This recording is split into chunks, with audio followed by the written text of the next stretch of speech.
Colombianos, es increíble cómo la derecha colombiana pues vuelve a ser de las suyas, ¿no? Mientras Medellín está plagado por todas sus calles llenos de basura, por la mala ejecución que está haciendo Fico Gutiérrez, porque acabó el programa de escombros ceros de Daniel Quintero que había dejado, por llevar la contraria y por cambiar planes y programas que ya tenían pues en el gobierno anterior. Sin embargo, pues se ha descubierto que donantes del partido de Fico Gutiérrez se convirtieron en funcionarios y contratistas de la alcaldía de Medellín.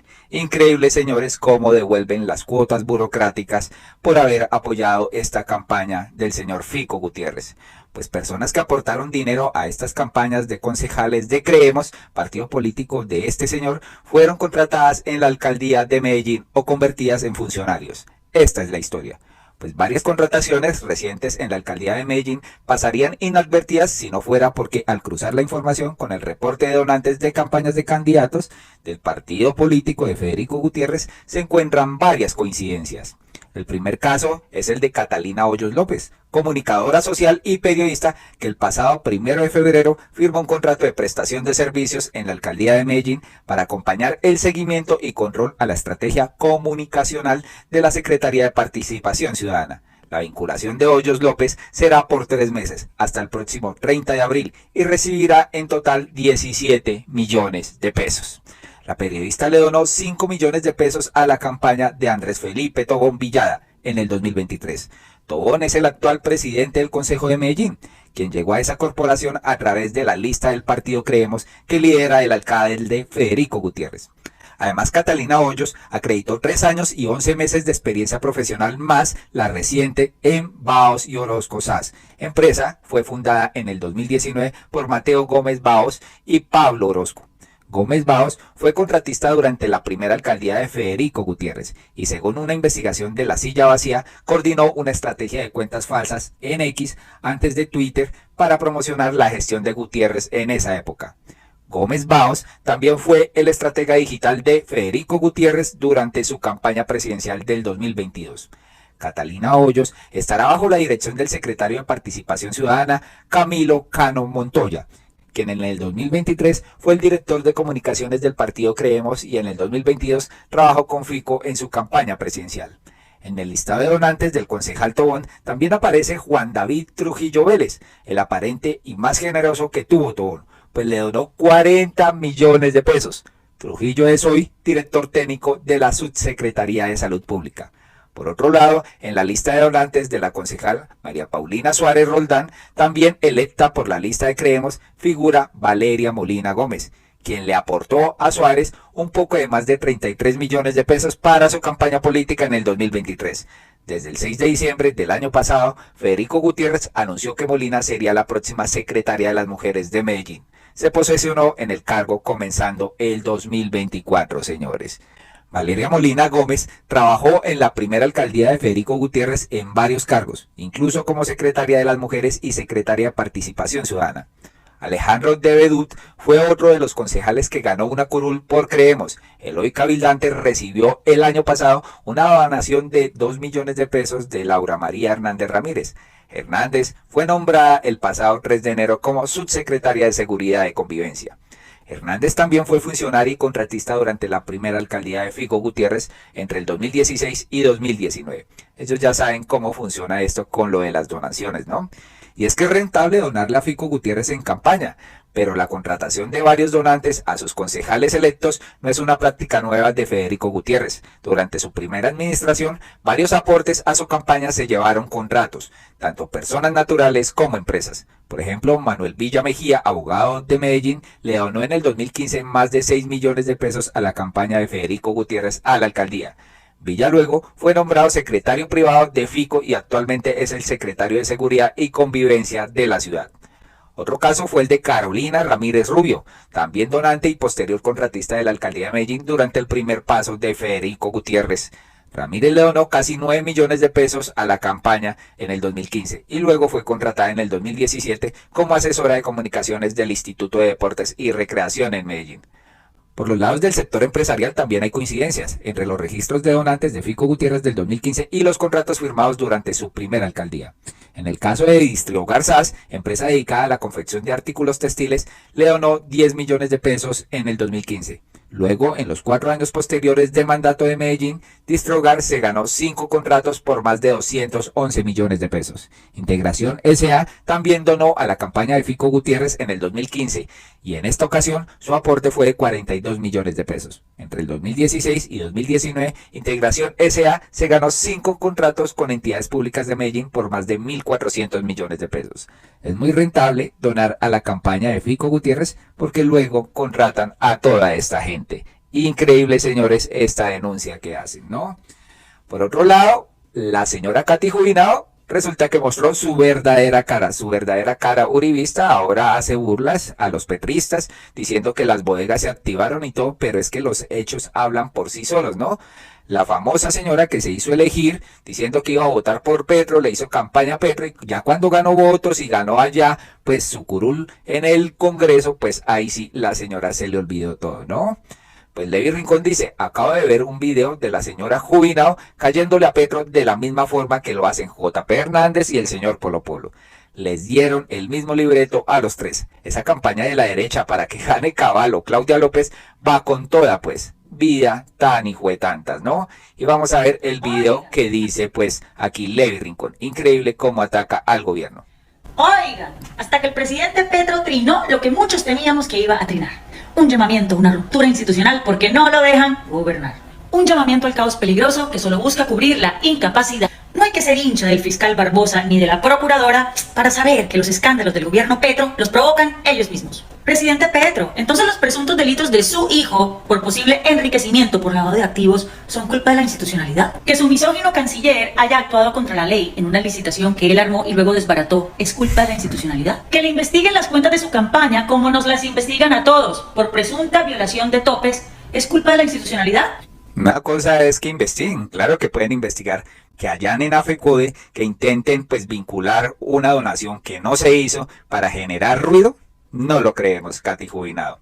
Además recuerde que lo del canciller es porque se opuso a una licitación de pasaportes a un solo oferente. Y eso pues ya está contratado y como no les quedó el negocio, pues ahora tremendo problema, ¿no? La procuradora defiende es al empresario, ¿no? Al dueño de la empresa, no al gobierno nacional. Increíble. Ok, es decir que todos somos iguales ante la ley menos usted. Y esta sí es la tapa. Que nos hayan quitado los Juegos Panamericanos por culpa de su falta de voluntad política para hacer los pagos a tiempo es culpa de la institucionalidad. Que su gobierno esté promoviendo una crisis explícita en el sistema de salud.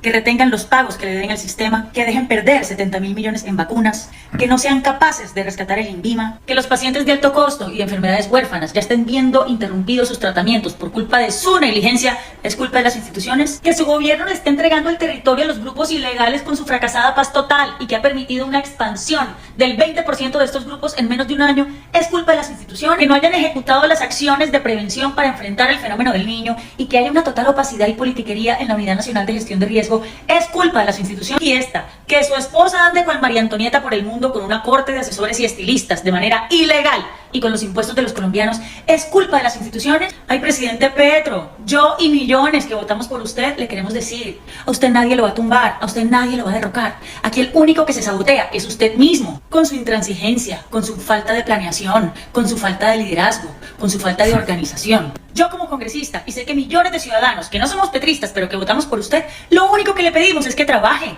que resuelva, que gobierne, que deje de andar trinando, que deje de andar peleando y que haga lo que tiene que hacer y para lo que fue elegido. Nunca creí que el gobierno pudiese ser más vago que el Congreso. Presidente y todo el gobierno trabajen vagos. ¿Qué tal esta descarada? En serio que se pasa, ¿no? Después escribió esto alabando prácticamente la gestión de Uribe. Faltó que le besara los pies.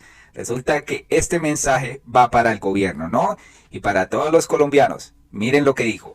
Que la fiscalía sea un ente disfuncional y politizado que se debe reestructurar no hace cierto que haya un golpe de Estado contra el gobierno Petro. Que la Corte Suprema desde el 2005 se tome hasta 16 rondas de votación para elegir fiscal con la respectiva interinidad contradice la supuesta ruptura institucional que señala el gobierno Petro. Esta señora aquí no menciona nada sobre el escándalo de Marta Mancera y las grabaciones que reveló pues Revista Raya y RTBC. Para nada, ¿no? O sea, parece que la señora Marta Mancera para ella fuera una fiscal delegada para la interinidad, ¿no? No critica nada, señores. Si hubo un gobierno al que la fiscalía y las cortes le inventaron y tumbaron ministros generales, congresistas y demás, fue Álvaro Uribe Vélez. Y si en ese entonces Uribe atacaba a las cortes como ahora lo hace Petro, ¿qué pasaría? No, señores. A Santos le condenaron a su gerente de campaña, Roberto Prieto, con cárcel e inhabilidad por el escándalo de Odebrecht. Nunca vimos a Santos hablar de un golpe o de que lo querían derrocar por el hecho de que le apresaran a su gerente. Oiga, esta señora parece que no sabe nada de historia sobre este caso. Roberto Prieto, hay unas grabaciones donde dice, le salvé el culo al presidente de la República. Porque al parecer Santos también sabía, ¿no? Presuntamente, ¿no? Esto no le dice aquí la señora. Por supuesto que urge una reingeniería profunda a la Fiscalía. Por supuesto que lo más conveniente para su estabilidad es que la Corte Suprema elija con prontitud a la nueva fiscal. Pero aquí no hay ningún golpe blando contra nadie, y menos contra la ruptura institucional.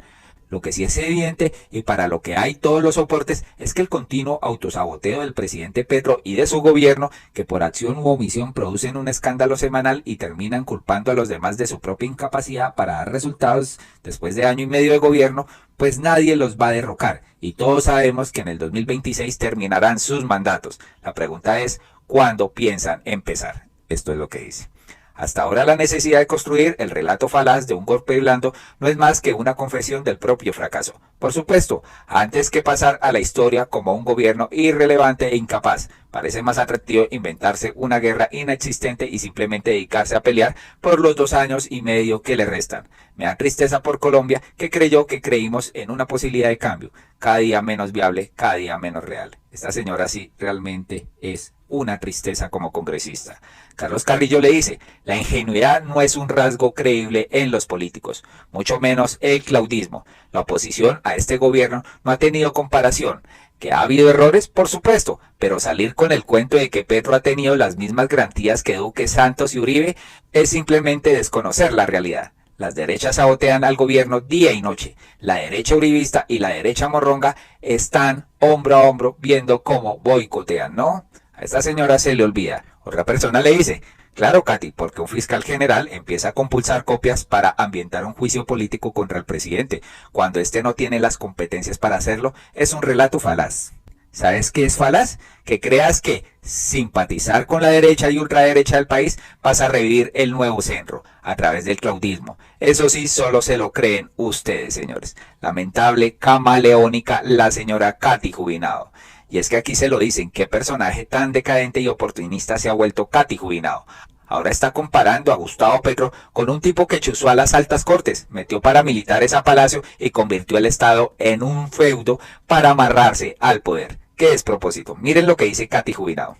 De la fiscalía que lo quiere perseguir y tumbar, cuando eso es mentira porque la fiscalía no investiga al presidente sino a la Comisión de Acusaciones de la Cámara, y también dice que la Corte Suprema está en una especie de operación tortuga para no elegir fiscal y de alguna manera favorecer los intereses del actual fiscal Francisco Barbosa. Eso es falso. Lo primero es que la fiscalía, si hay un gobierno al que le ha investigado funcionarios y le ha condenado funcionarios en concurso con la Corte Suprema de Justicia, es al gobierno de Álvaro Uribe. Recordemos que a Álvaro Uribe le investigaron y le condenaron múltiples ministros, Andrés Felipe Arias, Diego Palacio, Sabas Pretel. La Corte Suprema le tumbó más de 20 congresistas, en ese momento uribistas, por el llamado fenómeno de la parapolítica. Hubo diversos... ¿Y adivinen quién denunció la parapolítica? Katy Jubinado. Sí, señores, Gustavo Petro. Por eso es que no pudieron ocultar las vainas frente a todas las evidencias. Ahora nos preguntamos, ¿metieron a alguien en el caso de Odebrecht? ¿Metieron a alguien por la ñiñe política? No, absolutamente no. Comparar la fiscalía que había en su momento con esta es bastante absurdo, ¿no? Era obvia las pruebas que presentaba pues Gustavo Petro. Y Katy Jubinado dice, el primer culpable de todos los escándalos del gobierno es Petro, es el gobierno de Petro. Yo no vi que Uribe, con todo y lo que peleó con la Corte Suprema, estuviese llamando desde los canales públicos a marchar, mucho menos Santo. Eso es absolutamente inapropiado, dijo en Noticias Caracol. Pues aquí le dicen, Álvaro Uribe no tuvo que convocar al pueblo a marchar, pues tenía toda la maquinaria del DAS, lista para chuzar magistrados, periodistas y opositores. Tenía las instituciones del país en su poder. Por eso sabía que jamás lo iban a tumbar. Katy Jubinado, ¿dónde vivió todos estos años? Lamentable, esta señora parece una defensa demasiado desproporcional a Álvaro Uribe y a su gobierno. Y todavía dice la señora que se conserva del centro. Increíble, ¿no? También el señor Polo Polo salió a pues atacar a Gustavo Petro con un juicio político para que se vaya, ¿no? No, señor Petro, esto no es ningún golpe de Estado, no quiere engañar al pueblo colombiano y al mundo. Acá lo que se quiere es hacer respetar la Constitución y las leyes de nuestro país. Y la Carta Magna es muy clara en el artículo 109 cuando dice que cualquiera que viole los topes máximos electorales será destituido de su cargo o perderá la investidura. Y hoy usted violó este artículo. La Fiscalía General de la Nación ya tiene las pruebas, tiene las facturas, tiene los vouchers de cómo el sindicato de maestros llamado FECODE le metió 500 millones de pesos a su campaña presidencial. Dicho dinero no fue reportado por usted o por su campaña presidencial, por lo cual usted violó los topes electorales y tiene que renunciar a la presidencia de la República o por el contrario, será sometido a un juicio político. Ni usted ni ningún otro ser humano está por encima de las leyes de Colombia. Y usted muy bien lo sabe, cuando juró ante Dios y la Constitución hacer respetar las leyes de nuestro país. Juro a Dios y prometo al pueblo cumplir fielmente la Constitución y las leyes de Colombia. Fuera Petro, no quiera disfrazar de golpe de Estado su ilegalidad. Sáquelo, Miguel Polo Polo, vamos a ver qué tan valiente es. Después escribió, a usted no le quieren hacer ningún golpe de Estado, señor Gustavo Petro, no mienta. El fiscal no lo ha investigado a usted, porque esta labor le corresponde a la Comisión de Acusaciones y a la Corte. Fiscal no tiene jurisdicción sobre usted. Este está investigando es a su hijo por los dineros que le recibió al narcotráfico y a los directivos de FECODE que le metió a su campaña. Y la procuradora está cumpliendo su labor sancionando a los funcionarios corruptos e ineficientes de su gobierno. ¿Sancionar a Álvaro Leiva porque no les dio un contrato a un solo oferente para los pasaportes? Eso no se llama golpe de Estado, eso se llama institucionalidad. Que a usted no le guste la legalidad es otra cosa. Respete el ordenamiento jurídico y deje de hostigar a los poderes del Estado. Esta es la narrativa de esta gente. Increíble, ¿no? Por último, el sindicato judicial Azonal le envió una dura carta a la Corte Suprema para que elijan a la nueva fiscal general de la Nación. La Fiscalía General no puede quedar en manos de narcotraficantes. Sería un hecho que avergonzaría a nivel internacional, de ver cómo el Estado ha sido permeado por el narcotráfico hasta en sus más altas esferas del poder. ¿Pero qué dice esta carta? Vamos a leer un fragmento. A partir del próximo 13 de febrero termina su periodo como fiscal de la Nación Francisco Barbosa, sin que hasta la fecha, y pese a que la terna se presentó en la Corte Suprema hace más de cerca de 6 meses, aún no se elige por parte de la corporación pues a la sucesora del actual fiscal. El país entero reclama con premura una decisión de nuestra Corte Suprema, teniendo en cuenta la crisis institucional que ha generado la actual administración de la Fiscalía General, al convertir a la entidad en una tribuna de orden político y no de un verdadero ente investigador, tal como lo estipula el capítulo 6 de la Constitución Política ante los escasos resultados positivos en materia investigada de la Fiscalía en los últimos 4 años. No es admisible la intervención en política y menos en campaña proselitista de quien representa el máximo cargo de investigación penal. Tampoco resulta plausible que la actual administración se prolongue en el tiempo en la entidad. Los escándalos que envuelven a la vicefiscal Marta Mancera afectan notoriamente el desarrollo institucional de la Fiscalía General, poniendo en entredicho su gestión y los resultados que el país espera para superar la impunidad. Es hora y es el momento histórico para que la Corte Suprema de Justicia contribuya con una disminución de la recesión democrática en nuestro país. Por tanto, exhortamos a los magistrados de la Sala Plena de la Corte Suprema de Justicia a que procedan de inmediato a restablecer la democracia y la majestad de la justicia, eligiendo ya a la nueva fiscal general de la Nación. Invitamos a todos los servidores judiciales a participar de manera activa este 8 de febrero de 2024 en las actividades regionales en apoyo a este clamor nacional. ¿Quién firma? Pues todos los que componen pues, la Junta Directiva de Azonal, señores. No es presión a la Corte Suprema, sino que ya se tomaron su tiempo y ya están dilatando mucho este proceso de elección de fiscal. No sean descarados. Elijan fiscal ya porque ustedes ya saben los escándalos de Marta Mancera y no pueden obviar esto. Muchas gracias por escucharnos y nos vemos en un próximo video.